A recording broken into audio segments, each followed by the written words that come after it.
It's a big day for Magic the Gathering fans, and more importantly, Warhammer Magic the Gathering fans. Today, Magic the Gathering, along with all this week of Magic the Gathering, are previewing a lot of the cards coming in the 4 Warhammer 40,000 Commander decks as part of their Universes Beyond range. There's 4 decks coming out, which we've already seen. We've got Forces of Imperium, Forces of Chaos, Necrons, and Tyranids. And they've previewed quite a few cards today, like 24 cards, I believe. But here we go. We're going to have a look at some of the cards that they showed off. Somewhere on Warhammer community, somewhere on the live stream. I was watching Pleasant Kenobi's stream. He's a great Magic content creator who also plays Warhammer, and we're really good friends. I was watching his stream, so some of them have his head in there. I'm sorry. I don't care.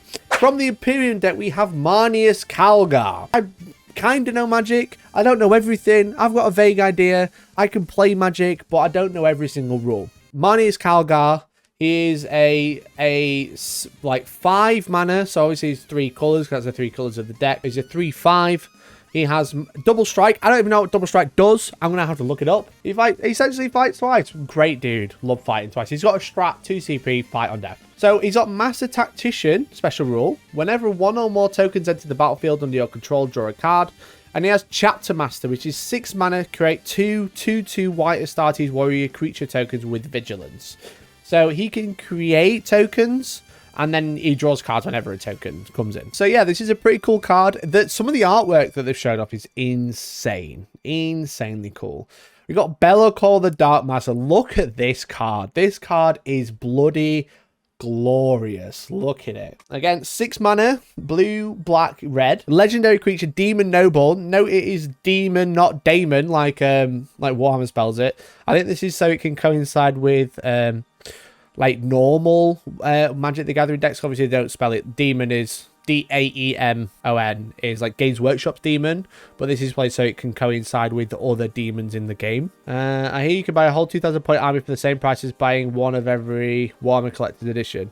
Yeah, so I've heard the Warhammer Collector's Edition, the rumor is the Collector's Edition decks are going to be 120 each, and the normal decks are going to be 40 each. That's the rumor I've heard. Can't confirm. Don't have any stats to back it up, but that's a rumor. Anyway, so he's got flying. He's got Prince of Chaos. When Be'lakor the Darkmaster enters the battlefield, you draw X cards and you lose X life, where X is the number of demons you control.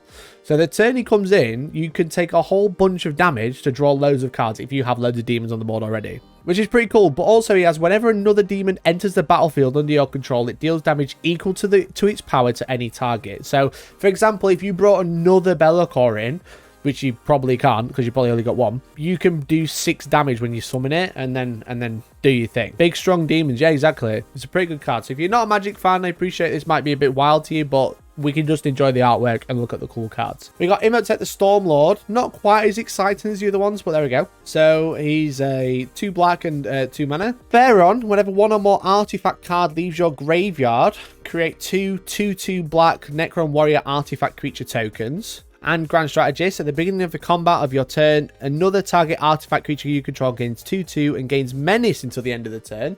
I don't know what Menace does. Makes a creature unblockable unless it's blocked by more than 1 blocking creature. So unblockable unless you block with 2, which is kind of cool. So it's 3/3.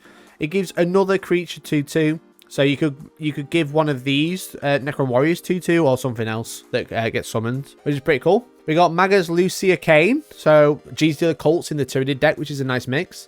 4 mana. At the beginning of combat on your turn, put a 1/1 counter on target creature, which is pretty nice. So give anyone +1/1/1. That Be'lakor artwork is cool. All the artwork is very good. So you can see if they've got a name down here, it's custom artwork. If it says Games Workshop here, it's normal artwork. It's old artwork. So she's got Psychic Stimulus, so you can tap her to add 2 colorless mana. When you next cast a spell with X in its mana cost or activate an ability with X in its mana cost in its activation cost this turn, copy that spell or ability. You may choose a new target for a spell. So you can double them up, basically. So I presume you can cast it twice, essentially. We've got a Noise Marine, who's 5 mana. Cascade, which is when you cast this spell, exile cards from the top of your library until you exile a non-land card that costs less. You may cast it without paying its mana cost. Put the exile cards on the bottom of your library in a random order. That's quite cool. So basically, when it comes in, it summons something else at the same time. And Sonic Blaster, when Noise Marine enters the battlefield, it deals damage equal to the number of spells you cast this turn to any target. That's pretty boss. That is pretty cool. Kind of expensive 4/5, but 3/2 a really good ability and cascade. We've got Inquisitor Greyfax. These are from the live stream now, so they were all shared off on Warhammer Community, but these are from the live stream. So you've got Vigilance as well. Unquestionable Wisdom. Other creatures you control get +1 and have Vigilance, which is really good. So basically just increases everybody at the same time. Hunt for Heresy. 1 mana and tap. Tap target creature and opponent controls. Investigate. Create a clue token. It's an artifact with 2 mana. Sacrifice this artifact. Draw a card. That's not bad. There's a free draw. Lots of extra draws in Commander because it's such a big deck. Will be honest, chat.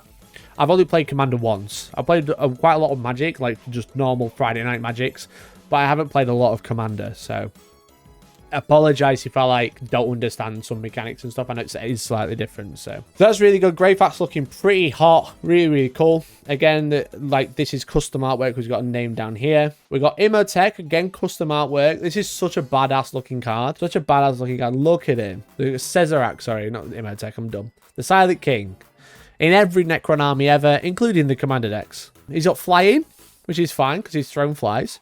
He's got My Will Be Done. Whenever Cesarak the Silent King attacks, mill 3 cards.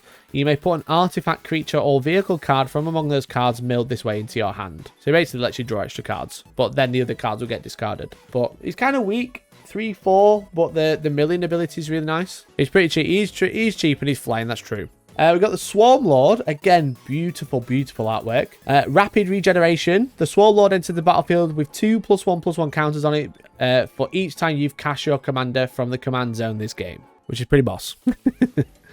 Xenos Cunning. Whenever a creature you control with a counter on it dies, draw a card. So Swarm Lord's a little bit more expensive, but he looks quite tanky. He keeps regenerating, which is nice. And he lets you draw a bunch of cards at 5/5 as well. Pretty cool, to be honest. Really nice card. Again, the artwork is just boss. It's so good.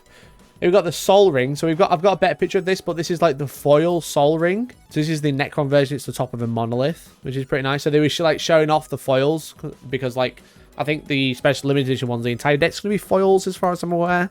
Something like that.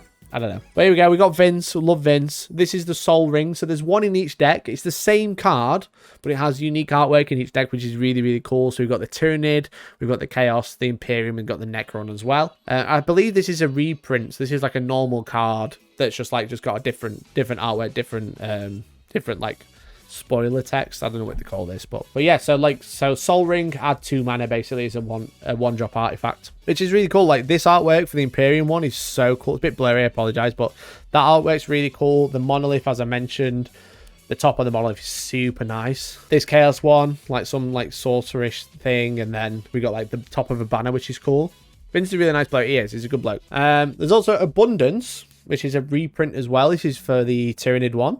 If you draw a card, you may instead choose land or non-land and reveal cards from the top of your library until you reveal a card of your chosen kind. Put that card into your hand and pull out all the other cards revealed this way on the bottom of your library in any order. So this is a known card. This is as I said, a reprint. I don't know. It's just nice. It's just it's nice to have Warhammer versions of cards that are already using. Fabricate, the Mechanicus one, the blue one we saw a while ago. That's a reprint. So is the Soul Ring as far as I'm aware. I think this is a reprint as well. But again, we've got 3 different cards, but they are all the same except for the artwork. But this is the Tyranid one. So you've got a signet ring. And you can see it's turning into a Gene Stealer by the looks of it there. So cool. Look at that artwork. It's so badass. So he's put his ring on, it's ripping his flesh apart, turning him into a Gene Stealer. So cool.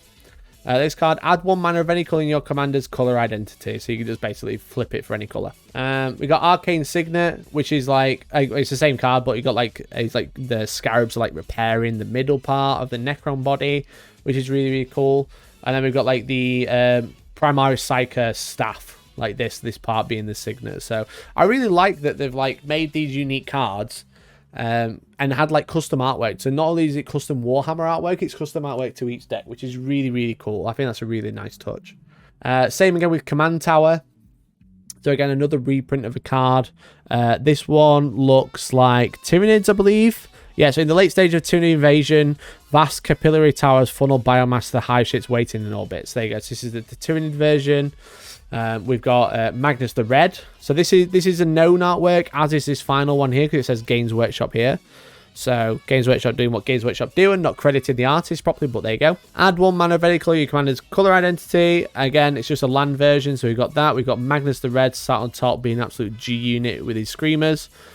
On our planet of sorcerers, in the Eye of Terror lies the Tower of the Cyclops, the redoubt of Magnus the Red. So there you go. So that is just such nice artwork. And then this one as well. I think this is from the Codex, but then this one as well, the Imperium one. Like, that's a really cool piece of art, I think. It's like a hive city. I just thought it was fan art, but there's like a Thunderhawk going across the middle, but I guess it's not. It says, the war will be decided here where the planet's defenses are strongest by Marnie's Kalgar. So, really, really cool artwork, I think. Some really, really nice artwork on all of these cards. There's a couple more that they've revealed as well. They've got Hardened Scales. So, it's an enchantment for the Tyrian deck. If 1 or more +1/+1 counters will be put on a creature you control, that many +1/+1 counters are put on it instead. So if 1 or more would be put, that many +1 +1/+1 counters are put on it instead. I don't quite understand what this card does, but it sounds good.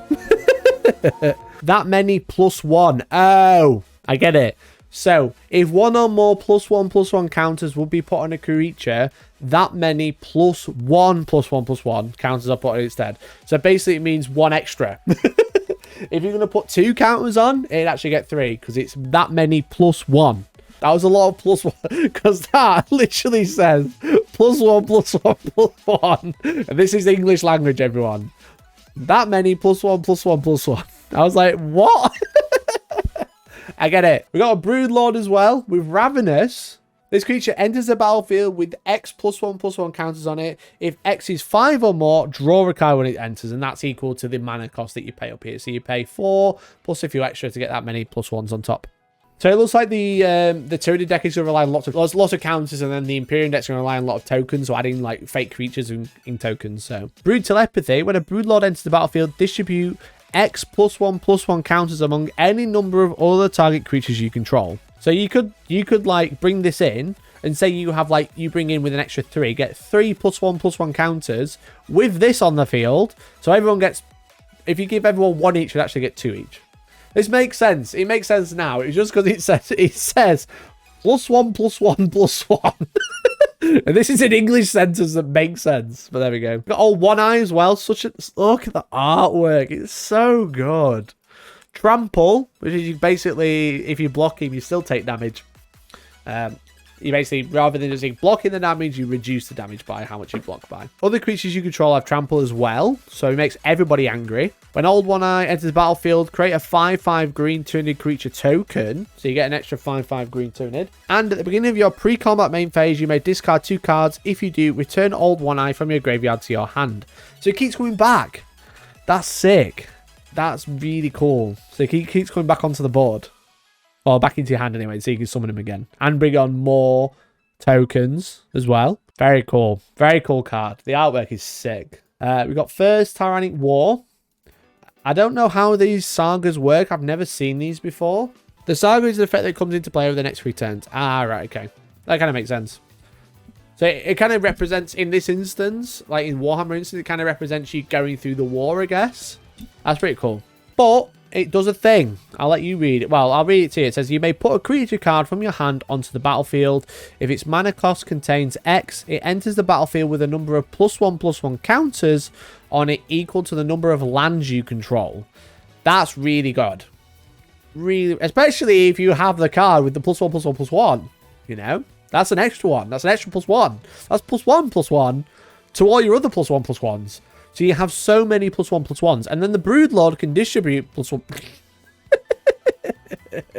6 mana for 6/6 Trample is bad enough, but with the extra. Yeah, an extra 5/5 with Trample, and the rest of your army having, well, most of your spells, or whatever you want to call them, having another Trample as well. It's really good. And then double the number of each kind of counter on target creature you control. So you can double the +1/+1. So you can get ×2 +1/+1/+1. But just think of all the +1/+1s you could have, chat. All of them. All the +1/+1s. ×2 +1/+1.